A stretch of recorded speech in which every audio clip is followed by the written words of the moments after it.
Lanji police थाने में आयोजित हुई शांति समिति की बैठक, दिए गए विभिन्न दिशा निर्देश। शांति समिति की बैठक में डीजे से लेकर दुर्गा पंडाल और राजनीति तक बताए गए नियम कायदे। पुलिस थाना लांजी में आगामी चुनाव और त्योहारों के मद्देनजर शांति समिति की बैठक का आयोजन किया गया, जिसमें गणमान्य नागरिकों के साथ ही डीजे एंड साउंड डेकोरेशन संगठन, बौद्ध महासभा, दुर्गा पंडाल समितियां आदि के साथ ही राजनीतिक दल के प्रतिनिधियों को आचार संहिता के पालन करते हुए शांति व्यवस्था बनाए रखने में प्रशासन का सहयोग करने हेतु चुनाव आयोग द्वारा दिए गए विभिन्न दिशा निर्देश और नियम कायदों के बारे में विस्तृत जानकारी दी गई, जिसके तहत यह बताया गया कि रात 10 बजे के बाद किसी भी प्रकार का साउंड जो शांति व्यवस्था में खलल उत्पन्न करता हो, उसकी अनुमति नहीं होगी। इसके अलावा दशहरा एवं दुर्गा विसर्जन व कलश विसर्जन की समय सीमा व इससे संबंधित अन्य नियम निर्देशन के बारे में भी विस्तृत रूप से लांजी एसडीएम प्रदीप कौरव और एसडीओपी सत्येंद्र घनघोरिया के द्वारा जानकारी दी गई, जिसमें यह भी बताया गया कि रात 10 बजे के बाद समूह में घूमने या दुर्गा पंडाल में दर्शन हेतु जाना भी इस दायरे में आएगा।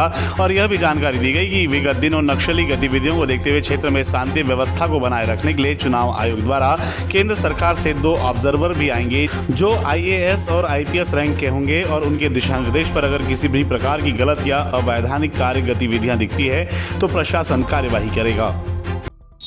फला तिथि को हम सभी लोग मिल जाते हैं, टाइमिंग आप अलग रखिए, हमको उससे कोई दिक्कत नहीं, पर यह है कि आप लोग एक ही दिन करें ताकि हम लोगों को भी वहाँ सुरक्षा लगाने में आसानी हो और साथ में नागरिकों को भी हो कि हाँ ठीक है भाई एक दिन हम मैनेज कर सकते हैं, पर रोज़ रोज़ सेम चीज़ होगी तो किसी भी व्यक्ति को दिक्कत होगी।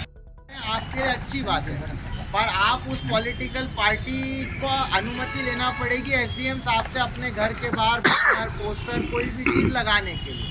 आपने लगा लिया है, ठीक है, आप अपनी पॉलिटिकल पार्टी से बोल के उसकी अनुमति तत्काल एसडीएम साहब के यहाँ लेने के लिए भेज दीजिए। अगर 15 तारीख से अपने यहाँ देवी जी की स्थापना हो जाएगी, नवरात्रि प्रारंभ है। 21 तारीख से नॉमिनेशन प्रारंभ हो जाएंगे, फॉर्म भरने की सिस्टम चालू हो जाएगा। विसर्जन अपना जो दशहरा है वो 24 तारीख को है। 21 तारीख से नॉमिनेशन स्टार्ट है, तो नॉमिनेशन और दशहरा मतलब जो सांस्कृतिक अपने हिंदू रीति रिवाजों के कार्यक्रम हैं, दोनों परस्पर मेल करके चलेंगे। हमारे पास पुलिस पर्सन या मजिस्ट्रेट या अन्य जो भी व्यवस्था लगाने की वो लिमिटेड, तो अब उसको अगर हम लोग मान लीजिए कि नॉमिनेशन चल रहा है, नॉमिनेशन चलेगा तो स्वाभाविक है कि हमारे यहाँ RO ऑफिस में लगेगी। अभी पूरे जो जब से प्रोग्राम घोषित हुआ है, पूरे एट ए टाइम 3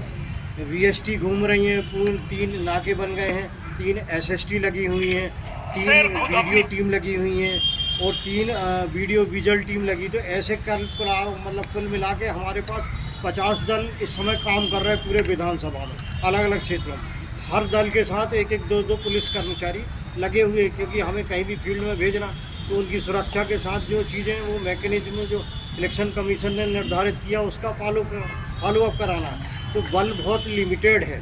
थाने में बहुत कम लिमिटेड है, इधर उधर से हम लोग करके करेंगे। तो जैसा भी SDOP साहब ने बताया कि विसर्जन का आपको कोई भी एक डेट निर्धारित करना पड़ेगी, जो सब समिति वाले निर्धारित कर लेंगे। आज ही अपन को इस बैठक में निर्धारित करना पड़ेगी, क्योंकि जो आप बैठक निर्धारित करोगे उसकी कम्युनिकेशन हम लोग जिले में करेंगे, एक्स्ट्रा फोर्स बुलाएंगे, क्योंकि नॉमिनेशन भी चलेगा ऑफिस में और यहाँ आपका विसर्जन भी चलेगा।